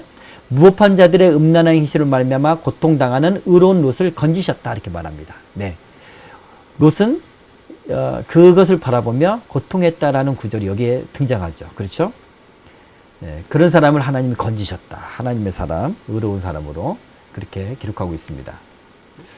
14절에 이렇게 말합니다. 자, 이 천사가 이제 내가 너희를 구출하는데 너희 가족들, 친척들, 그리고 이제 사위들이라 할지라도 데려와라. 구출할 테니까. 롯 때문에 가족들이 구원받는 거예요. 근데 사위들한테 말하니까 이들이 농담으로 여겼대요. 네. 농담으로 여겼다는 거예요. 이 농담으로 여겼다는 말은요, 희롱하다, 우습게 여기다라고 한 거예요. 예. 그렇게 하면 심판받아. 하나님의 종말, 하나님 심판하시는 분이야. 이 땅은 종말을 맞이할 거야. 라고 우리가 하나님의 예수 그리스도의 재림을, 임박한 재림을 우리가 느끼면서 기도하고 또 세상 사람한테 말하면 사람들 어떻게 말합니까? 조롱하죠? 우습게 여깁니다. 근데 더 심각한 문제는 교회 다니는 사람까지도 종말에 대해서 희롱하고 우습게 여기고 가볍게 여긴다는 거죠. 그랬을 때는 참 답이 없어요. 그죠? 예. 그리고 그 사람들은 딱 심판받는 그날까지 예수님이 말씀하시죠. 시집가고 장가가고, 예, 평상시처럼 살아간다는 거예요. 그런 죄를 지면서. 자, 시집가고 장가가는 건 죄를 짓는 거 아닌데, 이건 그냥 일상의 삶을 산다는 거예요. 심판당한지 모르고 산다는 겁니다. 자, 롯이, 천사가 가자고 하니까 롯이 지체를 해요. 그러자 천사들이 롯의 손과 아내 그리고 딸들의 손을 잡고 이끌어냅니다. 인도해내는 거예요. 이걸 보면 롯은 그 욕심을 버리지 못해요. 세상적인 욕심, 세속적인 욕심. 롯은 재물에 대한 그런 탐욕이 좀 있었거든요. 그래서 창세기 13장에 보면 아브람과 갈라지게 된 그 원인이 그거였잖아요. 그죠? 그리고 소돔성과 이런 어떤 부유한 풍요로운 땅을 쫓아가잖아요. 그것을 버리지 못하는 거예요. 그러니까 자기 재산이나 재물들이 다 있는데 이걸 다 어떻게 가져가지? 아마 그랬을 것 같아요. 그러니까 지체하게 되잖아요. 뭔가 뭘 써야 될지 모르니까. 근데 천사는 그냥 구출하죠. 여러분, 예수님도 그렇게 말씀하셨어요. 그때가 되면 뭘 가지러 집에 들어가려고 하지 말라. 이렇게 말씀하시죠. 구원이 먼저예요. 구원이. 세상 것이 먼저가 아니고. 그건 세상의 재물들은 하나님 우리의 이게 선물로 주시고 맡겨주시지만 그거는 중요한 거 아닙니다. 그죠? 롯은 그걸 더 사랑했어요. 자, 근데 그러면서 성 밖에 두니 손을 잡아 인도하여 성 밖에 두니 여호와께서 그에게 자비를 더하시었더라. 이 자체가 롯은 지체했어요. 그 지체함 롯의 중심 때문에 사실은 롯은 멸망당해야 돼요. 심판당할 수밖에 없는 처지예요. 그런데 천사가 관건에서 힘으로 이끌어냈다는 거. 이것이 하나님의 자비라는 겁니다. 근데 그 자비는 바로 아브라함을 생각했기 때문에 그래요. 29절 보면 아브라함을 생각하사 롯을 그 엇부시는 중에서 내보내셨더라. 여러분, 여러분의 가족이나 친구 가운데 믿음이 연약한 사람이 있을 거예요. 세상의 것을 버리지 못하고 그런 사람이 있을 거예요. 영적으로 위기의 상황에 있는데도 그런 사람이 지체하는 사람이 있을 거예요. 스스로 못 나와요. 스스로 못 나오고 눌리거나 스스로 못 나오고 타락하거나 세속적이 되거나 또는 나중에 심판당하거나 그럴 수 있겠죠. 그런데 바로 여러분 때문에 하나님이 여러분의 기도 때문에 자비를 베풀어 주셔요. 그래서 그들을 강권하여 구출해내고 강권하여 전도하든지 강권하여 은혜를 받게 하든지 강권하여 마음을 바꾸게 하시든지 그렇게 구출해내신다는 거예요. 이렇게 하나님의 사람의 중보기도를 통해서 그것 때문에 그 사람의 하나님의 사람 때문에 그 사람이 사랑하는 기도하는 사람에게 자비를 베푸시는 하나님 우리가 볼 수가 있습니다. 자, 30절 이제 그 산으로 도망가라고 천사들이 말하거든요. 근데 롯은 거기서 이제 두렵다고 제가 저 소알 작은 성에 피하게 해달라고 그렇게 말해요. 그러면 그래 내가 피하게 할게. 그러나 거기는 멸하지 않을게 이렇게 말합니다. 그러나 이 그 소알 성도 왜 소알 성은 작은 성이 아닙니까? 라고 얘기하는 이유는 뭐냐면 소돔과 고모라처럼 큰 성이 아니고 그렇게 죄가 많지 않잖아요. 그렇게 생각하는 거예요. 그러나 소알성도 죄가 있었어요. 똑같은 죄. 그 문화권에 있었습니다. 비록 죄 짓는 어떤 그런 힘, 그런 도시가 크지 않기 때문에 크지는 않겠죠. 그래서 이제 거기로 가도 되지 않겠냐 이렇게 말하는 거예요. 끝까지 롯은 그 도시, 그 세속적인 그 문화를 버리지 못하고 산에 가는 걸 두려워하는 거예요. 사실 산으로 도망가면 하나님만 의지할 수밖에 없잖아요. 그죠? 그러나 롯은 그게 두려운 거예요. 자, 결국 이제 소알에 거하다가 다시 두려워서 산으로 도망가게 되거든요. 그리고 소알성도 다 멸망하게 됩니다. 자, 산으로 도망갔어요. 산에서 굴에서 거했어요. 근데 문제가 여기서 또 발생을 해요. 이 소돔성에서 구출해낼 때 천사가 뒤도 돌아보지 말고 들에도 머물지 말라고 그래요.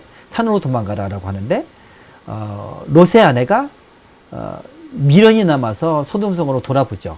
그때 소금 기둥이 돼버립니다. 그렇게 잃어버려요, 아내를. 그리고 딸과 함께 산에만 머물렀어요. 딸들이 그럽니다. 우리 후사를 잊자. 그 인간의 도리다. 그렇게 말해요. 그리고 아버지에게 술을 먹여요.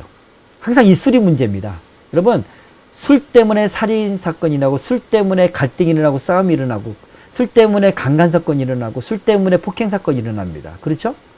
술은 인간을 이성적으로 마비를 시켜요. 도덕적으로 마비를 시켜요.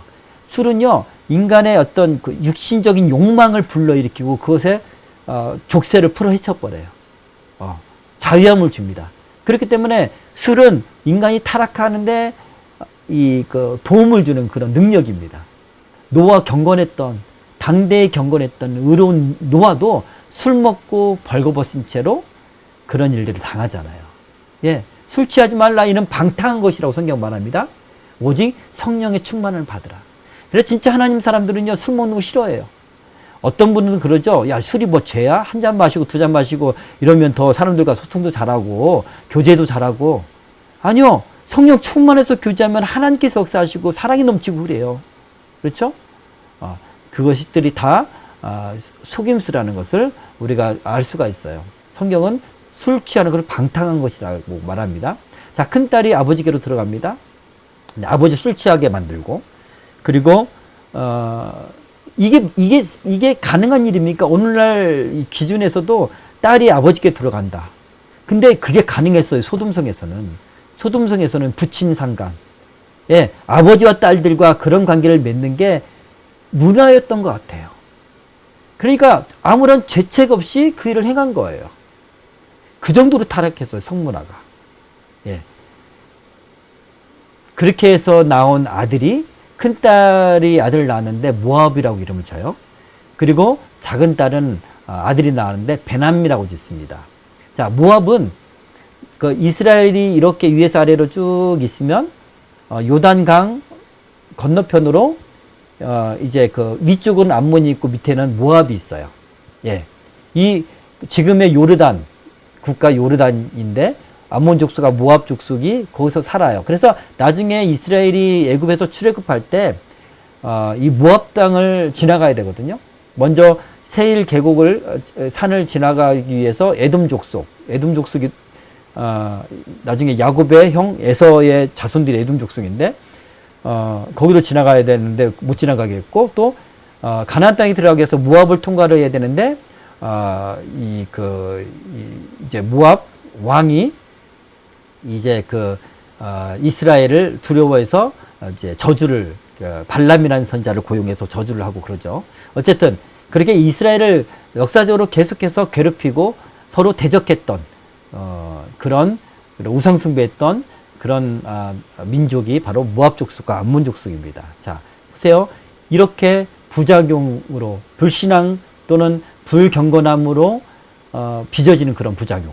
롯은 의로운 사람이었어요. 그러나 거룩하게 구별되지 못하고 세속적으로 걸쳐 있었어요. 예, 그러다 보니 자기 자신도 세속적인 문화에 어느 정도 가치관과 도덕관이 영적으로 물들었고요. 딸들은 더 지키지 못했죠. 자식은 못 지켜요. 세속의 문화에. 그래서 어떻게 됐습니까? 구속사적인 관점에서 보면 그런 어떤 조상이 되었다는 것을 우리가 알 수가 있습니다. 네. 자, 여기까지 마치도록 말씀을, 성경을 봤고요.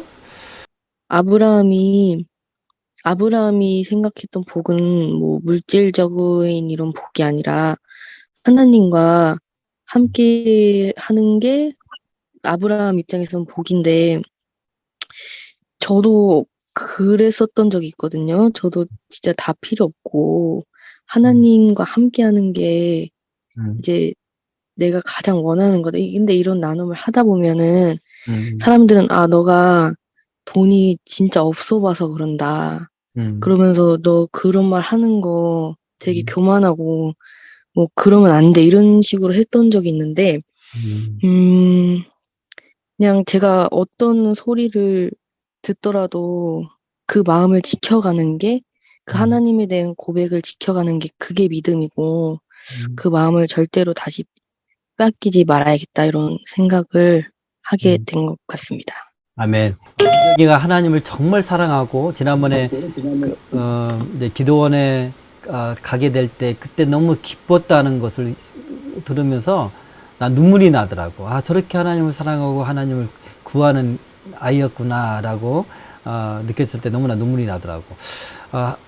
하나님은 물질이 악하다고 말씀하시지 않아요. 물질은 가치 중립적인 거야. 그리고 우리한테 복으로 주셔요. 물질은 우리한테 맡겨주시고, 하나님의 일을 하기 위해서도 우리의 삶을 영위하기 위해서 맡겨주세요. 다만 물질을 추구하는 것, 사랑하는 것, 하나님보다, 이것이 나쁜 거지, 물질은 우리한테 필요한 거예요. 그래서 하나님이 주시는 진짜 복은 뭐냐면, 내가 하나님을 구하고 하나님 편에 있을 때 하나님 물질까지 채워주시는 이 구도, 이것이 우리 삶 가운데 증명되었을 때, 증거되었을 때 진짜 하나님의 아주 이상적인 그런 신앙인으로서 삶을 사는 거예요. 이도 그렇게 되리라 믿어요. 내가 하나님만 구하고 내가 일을 안 하는 게 아니잖아, 그지? 하나님을 구하고 또 우리 경제 활동을 하는 거예요. 그렇지만 여기에 매이지 않는 거야. 하나님을 더 사랑하기 때문에. 그러나 롯은 그렇지 않았어. 선택 과정 가운데 이런 바로 구출하는 그런 과정에서도 물질 때문에 주저하잖아요. 그죠? 그런 것처럼 그렇게 마음이 빼앗기지 않았습니다.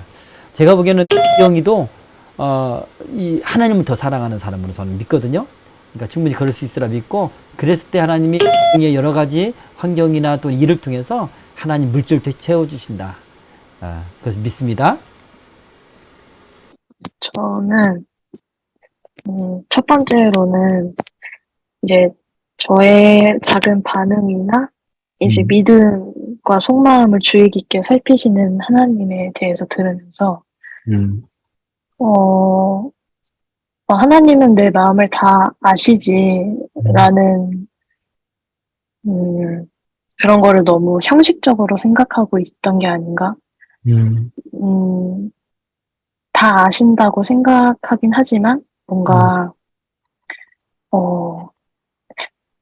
나를 합리화할 때 아니면 나에게 유리할 때 그럴 때 그 생각을 더 많이 뭔가 써먹었던 것 같고, 뭔가 그런 마음을 보면서 하나님이 서운해 하신다라는 걸 딱 듣자마자 아차 싶었던 것 같아요.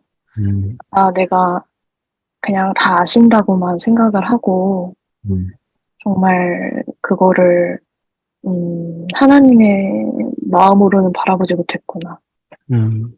그래서 조금 저도 속상했던 것 같고, 그리고 또 하나 느꼈던 거는 제가 어느 부분에서 이 생각이 들었던 거는 기억이 안 나는데, 제가 그 변하지 못할 것 같은 느낌에 그 하나님의 언약이 되게 남일처럼 느껴지는 게 계속 있거든요. 근데 오늘 공부를 들으면서 여전히 이게 하나님께서 저를 변화시키는 게 아니라 저의 힘으로 변화하려고 하는 마음을 마주했어요. 어느 부분이었는지는 까먹었는데, 그래서 뭔가 성경 공부를 하면서 저의 열심으로 뭔가 하려고 하는 이 마음을 좀 깨부셔야겠다는 생각을 했고, 그 스크루테이프의 편지라는 책을 보면은 이제 사단의 입장에서 이제 막 편지를 쓰고 막 하나님에 대해서 말하는 게 있는데, 거기서 이제 뭐 하나님이 직접 우리한테 내려오시고 뭔가 예수님을 보내시고 사람의 몸으로 오시고 이러는 거를 되게 뭐라 해야 되지? 되게 권위 없고 되게 천박하고 왜 그렇게까지 하는지 모르겠다 이런 식으로 막 표현을 해요. 근데 오늘 직접 내려와서 저희에게 회개의 기회를 한 번 더 주시는 그 모습과 그 책의 내용이 생각이 나면서 아, 하나님은 정말 정말 우리를 사랑하고 뭔가 언이나 그런 거는 정말 생각하지 않으시고 우리를 정말 자녀로서 사랑을 하시는구나 라는 그 사랑을 느꼈던 것 같아요. 네. 가 말했던 것, 돈이 없어 보지 않아서, 너가 힘들어 보지 않아서 그런 말을 할 수 있다. 돈이 없어 본 사람으로서 말을 해보자면, 돈이 없는 거는 정말 힘든 것 같아요. 저도 청년 때 그냥 늘상 없었으니까, 나는 돈 없이도 살 수 있어. 막 이랬는데, 이제 결혼하고 나서 이제 아이를 양육하고, 한 가정을, 이끌려면은 그날그날 먹어야 될 것과 입혀야 될 것과 이런 것들에 책임이 있잖아요. 있으면서, 내가 너무 사람들이 돈 하는 거에 좀, 뭐라 그럴까, 비난했다. 너무 돈만 거리는 거 아니야? 이렇게 사실은 말을 했거든요. 근데, 돈은 중요하다. 우리가 삶을 살아갈 때 돈이 필요하구나. 이거를 느꼈는데, 사실 어려운 가운데서 하나님께서 채워주시는 걸 경험하면서 사실은 돈은 필요한 것이지만, 크게 중요하지 않다. 하나님께서 채워주시는 그 은혜가 있기 때문에 돈은 그렇게 중요하지 않다라는 거는 동일해요. 그런데 느끼는 거는 가난하니까 더 하나님을 바라게 되고 돈이 없어서 하나님께 기도하지만 그거는 사실 통로이고 하나님을 만나는 그 통로가 되지 않았나. 그래서 저는 돈이 없어도 하나님만으로 충분히 행복하다. 하나님만으로 충분히 이 땅에서 기쁠 수 있다. 그리고 하나님께서 저한테 사명을 주셨을 때 그 길은 좁은 길이고 은혜가 있다. 그리고 거기에 내가 있다. 근데 첫 번째, 두 번째 말씀 때문에 아멘을 할 수 있었던 건 아니에요. 좁은 길, 너무 싫어. 난 넓은 길이 좋은데. 그리고 은혜가 있다. 은혜에 대한 욕심은 나는데 그것도 아멘할 수가 없어요, 하나님. 근데 거기에 내가 있다. 하나님이 계셔서 아멘을 할 수 있었거든요. 하나님 한 분만으로 우리가 충분히 만족할 수 있고, 우리 영이가 그럴 수 있는 사람이라고 저는 믿고 있고, 저는 옆에서 봤다라고 생각을 해요. 그리고 오늘 저도 동일하게 느꼈던 거는, 너무 부럽다. 하나님을 만난 아브라함. 그리고 또 모세 말씀 보여주셨잖아요. 근데 나의 종 모세라고 하는 부분에서 예전에 굉장히 그냥 별말 아닌 것 같은데 감동을 받은 적이 있는데 오늘도 동일한 말씀에 나의 종한테 너무 부러운 거예요. 하나님이 인정하시는 종. 그런데 나의 종 모세는 나와 대면해서 이야기를 했고 이것도 너무 부럽다. 근데 심지어 모세는 하나님의 집에 온전히 헌신했다라는 말씀이 나도 이런 사람이 되고 싶다. 정말 하나님과 대면하고 나를 온전히 하나님께 드려서 하나님 기쁨이 되고 싶다. 그래서 다시 한번 그러니까 제가 약간 타락한 과정이 있었어요. 얼마 전까지 하나님께 좀 손가락질하고 왜 나한테 이런 은사를 주셨는지 조금 원망한 적도 있는데 잘못된 생각이구나. 내가 너무 어리석었고 내 죄를 회개하며 하나님 저는 정말 원합니다. 제게 그 은혜를 주세요 하고 기도하는 시간이었습니다. 사실은 우리가 타락한 상태, 나를 사랑하는 그런 어떤 욕망이 가득한 인간으로 태어나잖아요. 그렇게 자라고 고칠 시간이 전혀 없어요. 고칠 시간이 전혀 없다가 이제 자아가 형성이 되고 하는 거는 20대를 지나면서 가장 이게 그 싸움이 굉장히 신앙인으로서는 믿음의 사람으로서는 가장 싸움이 치열한 때예요. 나를 위할 것인가, 나의 어떤 이런 세상적인 이런 것을 위할 것인가, 아니면 하나님만을 사랑하실 것인가. 이때가 가장 싸움이 심합니다. 그래서 은혜가 있을 때 있고 그러면 막 다 헌신할 것 같기도 하고 또 생활의 그런 어떤 미래에 대한 두려움과 이런 것들 때문에 또 쌓인 곡선이라고 하잖아요. 올라갔다 내려갔다 올라갔다 내려갔다 이것이 빈번하게 돼요. 막 빈번하게 돼요. 그러다가 점점 신앙의 연륜이 쌓이고 하나님이 아브라함을 신앙 성숙을 성장을 시켰던 것처럼 지나가면 이렇게 평탄해지는 거예요. 그럼에도 불구하고 여전히 하나님이 믿기지 않는 그런 말씀하실 때는 나도 모르게 피식 웃어버려요. 피식 웃어버린단 말이죠. 저도 똑같은 그런 과정을 겪어왔고요. 그리고 하나님 우리의 삶을 통해서 정말 돈이 없어서 고통스러운 걸 몰라서 그런 게 아니라 우리만큼 잘하는 사람이 없을 거예요. 우리 삶이. 그런데 그것보다 그 모든 것에 능치 못함이 없으신 하나님을 경험하고 그런 하나님과 살다 보니까 더 믿음이 강해진 거죠. 그런데 저도 여전히 믿음이 없어요. 하나님이 지금도 훈련 중이세요. 그래서 하나님이 정말 상상도 하지 못하는 그 비상식적인 그런 지금 내 판단으로는 이해가 안 되는 그런 것을 하나님 말씀하시면 안 믿어져요. 그리고 그런 얘기가 잘 안 이루어지면 왠지 내 마음에 원망이 생기고 그 표정이 나타나요. 나 그걸 보면서 오늘 이 말씀 보면서 하나님이 저 안 그랬어요. 저 그렇게 안 웃었어요. 라고 변명을 하는데 아니야, 네가 웃었어. 하나님 한번 더 짚지 않아요? 하나님이 더 한번 그것을 더 집중해서 하나님이 말합니다. 그거는 하나님이 그만큼 서운하셨겠다. 이 대화 속에서 하나님의 마음과 감정을 느낄 수 있는 것 같아요. 하나님이 내가 겉으로 명시적으로 하나님 난 안 믿어요 라고 하진 않았지만 내 표정과 또 내 마음속에서 드러나는 어떤 그런 불신 그런 것을 보면서 하나님이 다시 한번 지적할 정도로 하나님이 중요하게 그것을 생각하고 서운하셨다는 것을 보면서 하나님 앞에 참 회개하는 그런 시간을 또 다시 한번 갖게 됩니다. 자, 오늘 이 아브라함처럼 우리도 하나님의 은혜를 사모하는 사람이 되었으면 좋겠습니다. 아브라함이 하나님이 오셨을 때 하나님 그냥 지나가지 마시고요. 저한테 은혜 주세요. 제가 주님을 대접할게요. 제가 주님의 전에 있을게요. 제가 정말 주님 앞에 예배드리고 싶어요. 기도하고 싶어요. 제 말씀을 듣고 싶어요. 무슨 일이 있어도 하나님의 은혜를 받고 싶어하는 그런 아브라함의 모습을 오늘 볼 수가 있는데, 저와 여러분이 아무리 피곤해도 또 아무리 삶이 힘들어도 하나님의 은혜를 포기하지 말자. 그걸 사모하는 사람이 되자. 그런 말씀을 드리고 싶고요.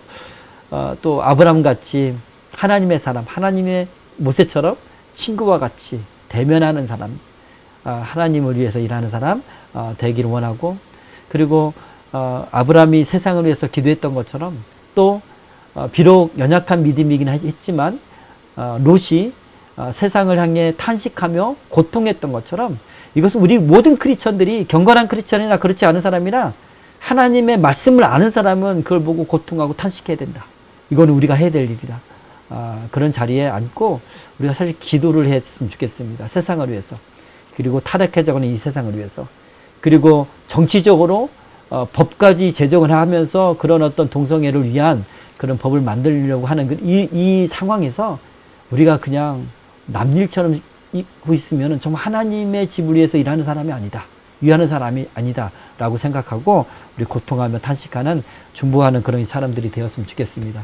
자, 우리 함께 밤이니까 큰 소리는 하지 못해도 우리 기도하겠습니다. 기도합시다. 하나님, 저에게 정말 믿음을 주세요. 내 마음에 의심이 있어서 아브라함이 주님 앞에 웃었죠. 그리고 사라도 웃었죠. 저도 때때로 그러는데 하나님 저에게 믿음을 성장시켜 주세요. 아브라함처럼 정말 능치 못함이 없는 하나님 믿게 도와주세요. 그리고 또 하나님의 은혜를 사모하게 도와주세요.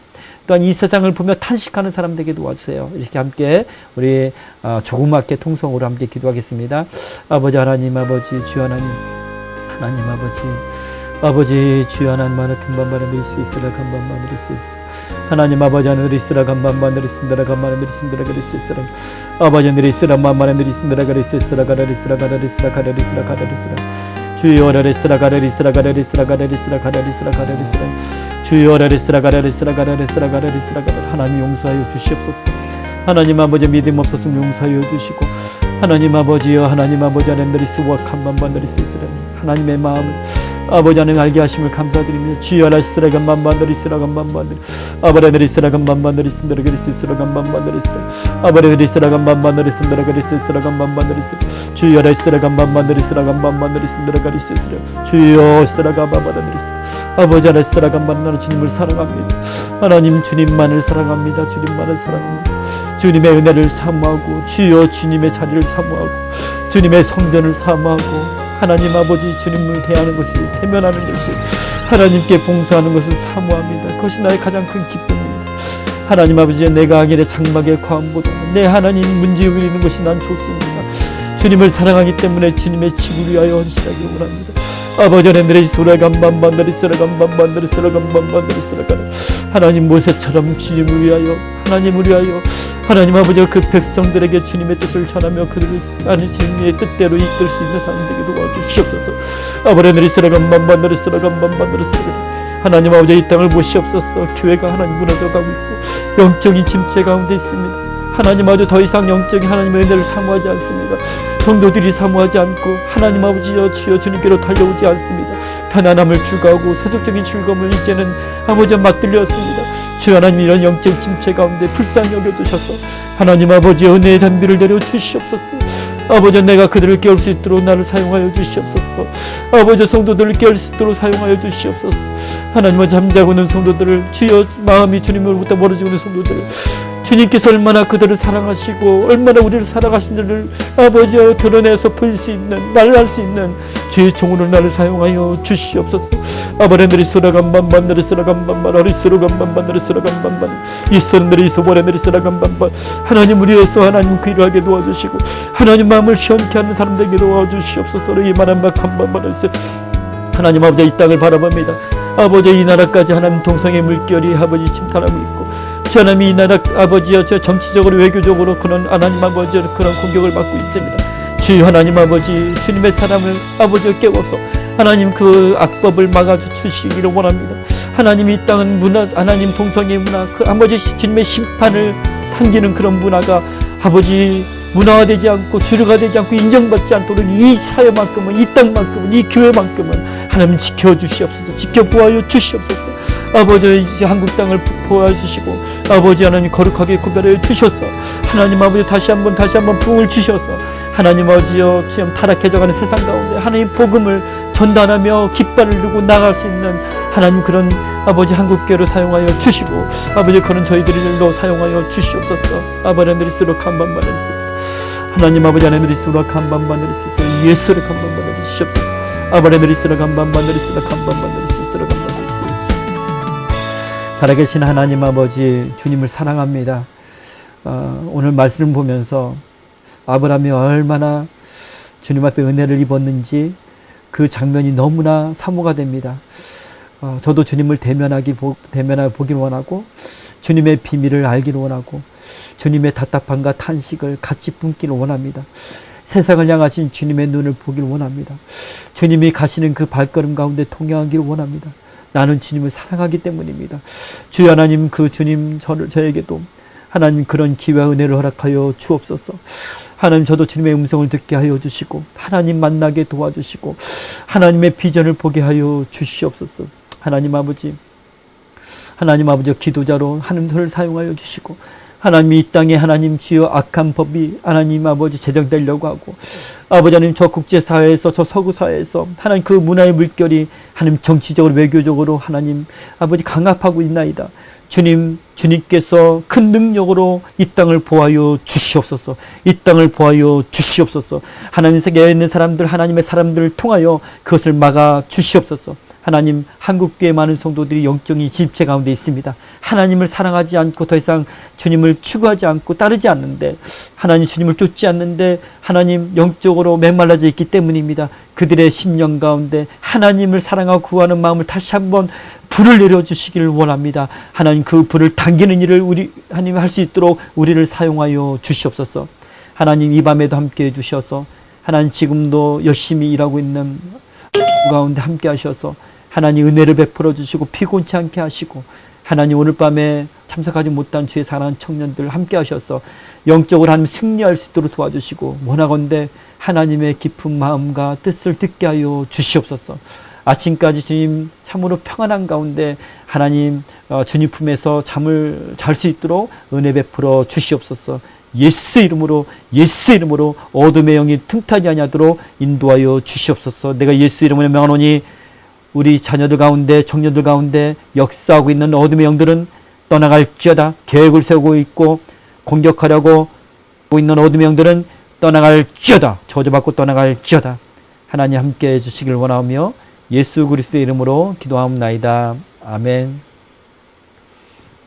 네, 이것으로 오늘 성경 공부를 마치겠습니다. 수고하셨어요. 감사합니다. 감사합니다. 안녕.